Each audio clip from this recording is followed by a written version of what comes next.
अहम ख़बर अवांखे ॾियूं पिया। कोयटा जे विंदर जे इलाइक़े में दहशतगर्दनि मस्जिद अंदरि हमलो कयो आहे, जंहिंमें 4 ॼणा क़तल थी विया आहिनि। मक़तूलनि जा लाश वाक़े वारे हंधि पयल आहिनि। अहम ख़बर अवांखे ॾियूं पिया बलोचिस्तान मां, जिते विंदर जे इलाइक़े में दहशतगर्दनि मस्जिद अंदरि हमलो कयो आहे, जंहिंमें 4 ॼणा क़तल थी विया आहिनि। मक़तूलनि जा लाश वाक़े वारे हंधि ते पयल आहिनि।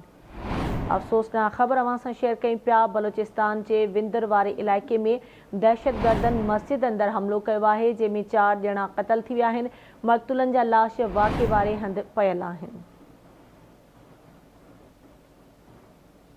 कोयटा में विंदर वारे इलाइक़े में दहशतगर्दनि मस्जिद अंदरि हमलो कयो आहे। 4 ॼणा क़तल थी विया आहिनि।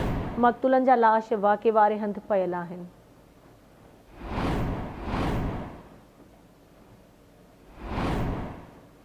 कोयटा मां अवांखे ख़बर ॾियूं पिया। विंदुर जे इलाइक़े में दहशतगर्दनि मस्जिद अंदरि हमलो कयो आहे, जंहिंमें 4 ॼणा क़तल थी विया आहिनि। मक़तूलनि जा लाश वाक़े वारे हंधि पयल आहिनि।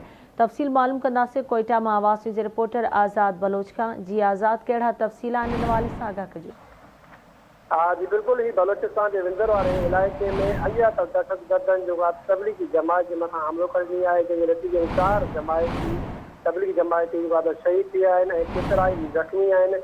इतला मिलण ते पुलिस ऐं इमदादी टीमूं वाक़े वारे हंधि पहुची करे इलाइक़े खे करोतारे सर्च ऑपरेशन शुरू करे ॾिनी आहे ऐं जेको शहीद थियल तबलीगी जमायतुनि जा जेको लाश आहिनि उहे हिन वक़्तु वाक़े वारे हंधि पयल आहिनि ऐं कानून नाफ़िज़ कंदड़ इदारनि जेको इलाइक़े खे घेरे हेठि आणे छॾियो आहे। पर हिन वक़्तु ताईं जेको आहे त उनजी ख़बर न पइजी सघी आहे त कहिड़े जमात जेको आहे त हिन वक़्तु हमलो कयो आहे ऐं कहिड़े जेको आहे त कानून नाफ़िज़ कंदड़ इदारनि जेको आहे त उते इलाइक़े में सर्च ऑपरेशन हिन वक़्तु जारी आहे। पर हिन वक़्तु जेको आहे त दहशतगर्दनि जी ख़बर न पइजी सघी आहे, उहे वाक़े वारे हंधां फ़रार थी विया आहिनि ऐं पर लाश जेको आहे त उहे हिन वक़्तु वाक़े वारे हंधि ई पियल आहिनि।